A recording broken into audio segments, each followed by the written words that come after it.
So the news is in. Manchester United have made the Benjamin Sesko signing, which is yet another example of a player, the one that's got away for Newcastle United. What has happened to that club? What has happened with the allure of that club? Eddie Howe must be livid, as is the main man, Mr. Clink. Ollie, sir, can you believe it? Well, the way the summer's gone, yeah. I honestly can't believe it. It's just another player has now evaded you. Mate, it's just an absolute nightmare. And the thing is, as well, once again, Newcastle have completely wasted their time as well. They've been the stalking horse, haven't they? Yeah. They've been the stalking horse. They essentially knew that the deal with Leipzig, in terms of the bid they put in, would work. They knew Leipzig would go, well, yeah, that fee works for us, around, what was it, 80 million, something like that. And I mean, the worst thing about this as well, mate, is the fact that Man United actually bid about 5 million less. All right, it's not that much. But it's the fact they haven't even matched Newcastle's bid. And yet still Benjamin Sesko has decided to join them instead of us. And did you see this coming? Because there were various points where I just felt like he was destined for Newcastle United. I think Newcastle were always nervous about Manchester United kind of lurking. You have to get it over the line quick then. I agree.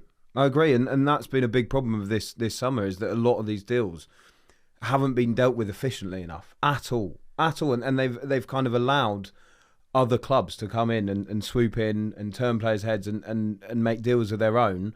And like I say, use Newcastle as this kind of stalking horse. But the summer has been I mean, if you'd asked me at the start of the summer about how this would go, I couldn't even have painted this out as the worst case scenario as it has been. Isak wanting to go. You made two major signings, Ramsdale and Elanga.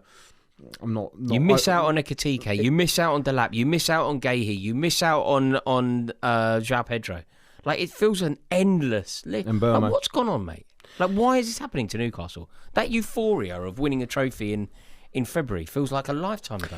I think there's a number of things at play. So some of which are out of Newcastle's hands and some of which haven't been dealt with well enough by the club. I think in terms of out of their hands, obviously, PSR has been a massive factor once again. The frustration with that is there were noises from the club even before they won the cup, where they were saying, don't worry, this will be a big summer. This is where we splash the cash. This is where we go out and we be ambitious and we make big signings.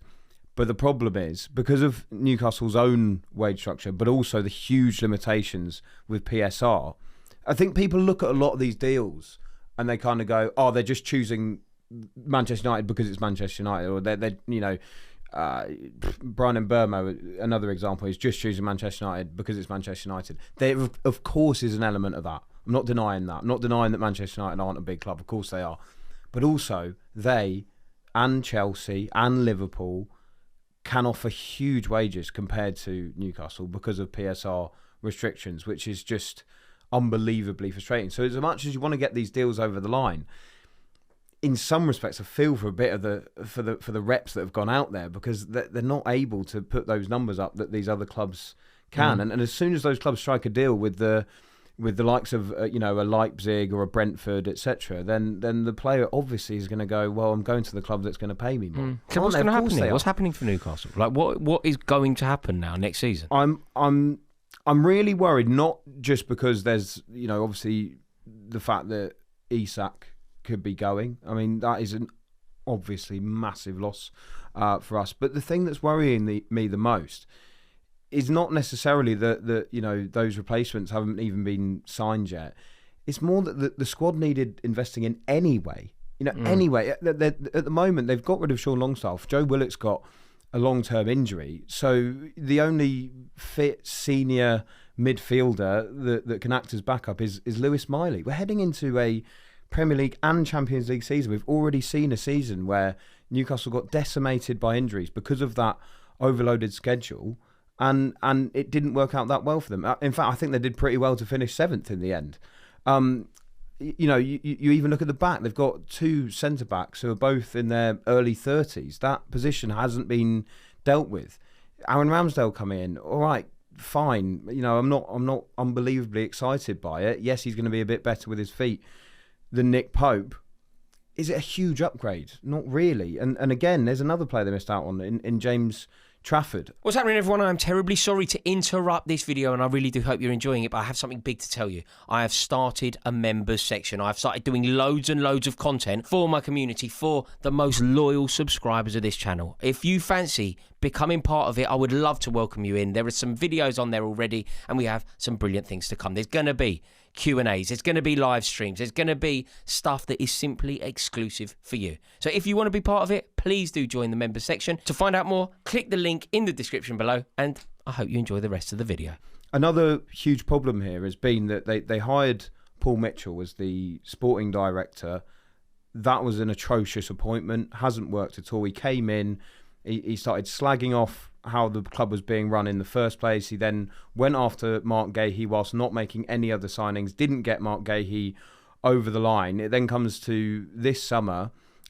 Before this, by the way, didn't offer Isak the new contract, which is a part of the reason why he wants to go. And once again, the PSL restrictions do play a part in that. That should be mentioned. And when Paul Mitchell came in, he was having to sell Anderson and sell Minter. So it was a situation where they couldn't even make signings. So if you've got a guy knocking on your door saying, "Can you pay me a bit more?" Paul Mitchell's going to have to be like, well, we can't at the moment, and you've got 3 years left on your contract. So, but you see, the problem here is now the ramifications. the ramifications of this are now enormous, aren't they? Because Sesko was going to be an Isak replacement. Like, those two were never going to play together.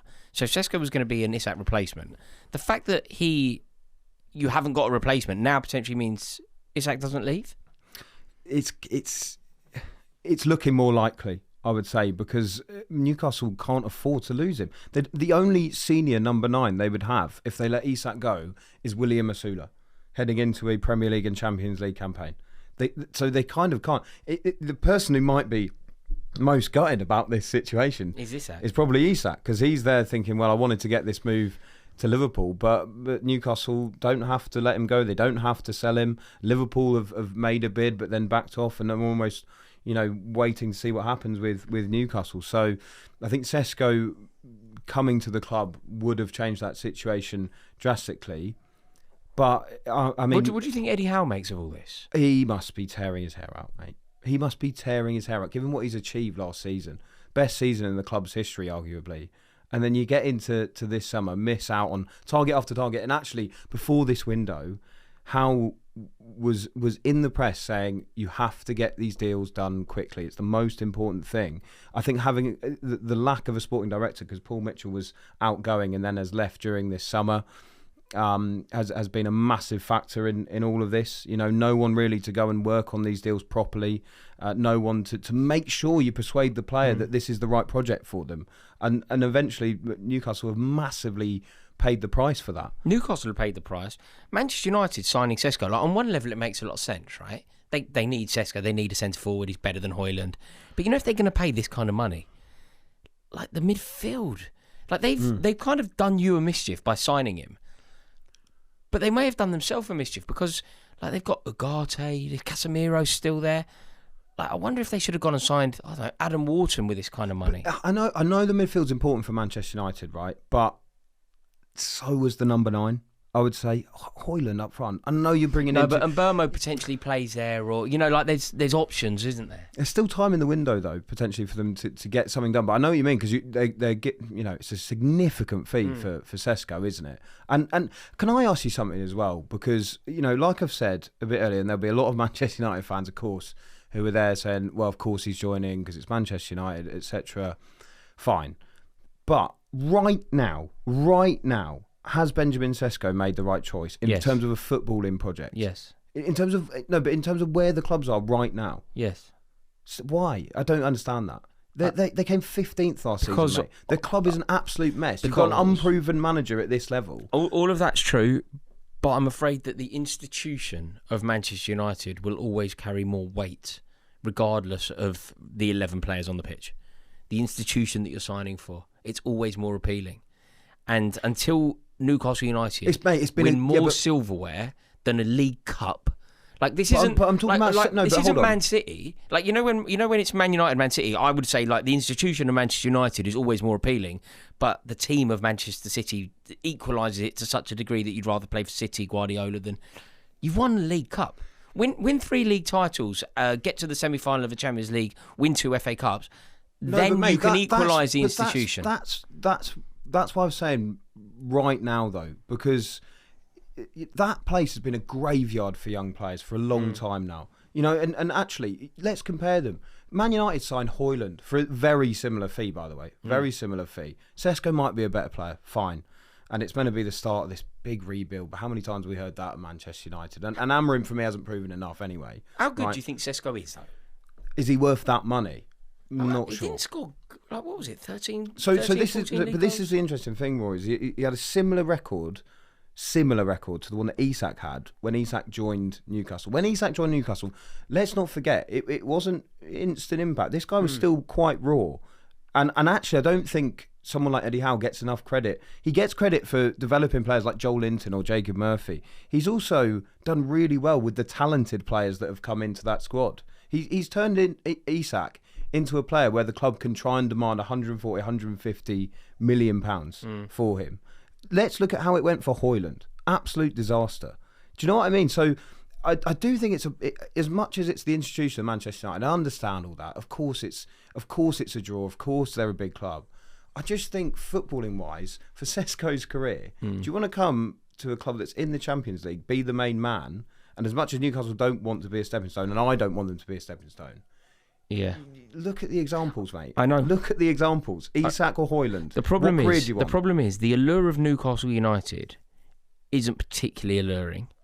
And Eddie Howe, as highly as I rate him and you rate him, he doesn't carry the weight. Basically, players want to sign for a behemoth club with history or a behemoth manager with history. I mean this with all due respect, as is proved by the amount of players that you've missed out on. Newcastle United have neither. I wonder if the Saudis will kind of use this summer as an opportunity and as a moment where they say, we need somebody with presence. Like Mourinho signed Sesko. Do you know what I mean? Not Mourinho. Okay, look. But you can't get rid of Eddie. Mourinho's been linked a lot with because of the rid of Eddie Howe. You can't. You can't. He's worked miracles to get them where they are. I like him, but something has gone so wrong. Something isn't working. And I don't think it's Eddie Howe's brilliant. I think he's a very good manager. It's not to do with the allure of Eddie Howe, though, is it? I've already talked about how frustrating. I mean, mate, Newcastle they've had the worst summer. Let's be honest, pound for pound, worst summer. Yeah. But they've not been the only club frustrated. They've not been the only club. Look at Aston Villa. West Ham. Look at mate. Literally, John McGinn came out the other day and said we are being ruined by the rules that are surrounding everyone in terms of PSR. And the thing is, I just want to make clear as well, I'm not saying that there should be no rules. I'm not saying get rid of PSR. Of course there should be rules. I disagree with the state coming in and buying the league. I think it's wrong. But these are so outdated. They came in 2013-14, and everyone always says, yeah, but Newcastle voted for them. Completely different time.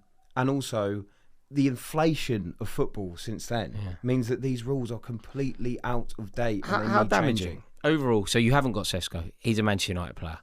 The impact on Manchester United, we can discuss another time. The impact on Newcastle. How bad is this that you've missed out on Sesko? Mate, it's bad, mate.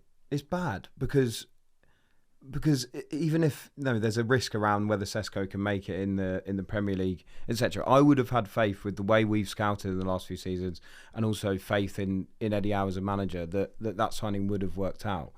We are now less than 2 weeks away from the season starting, with a player who doesn't want to be there as the main number 9, and you could argue there's a big argument to say you shouldn't play him.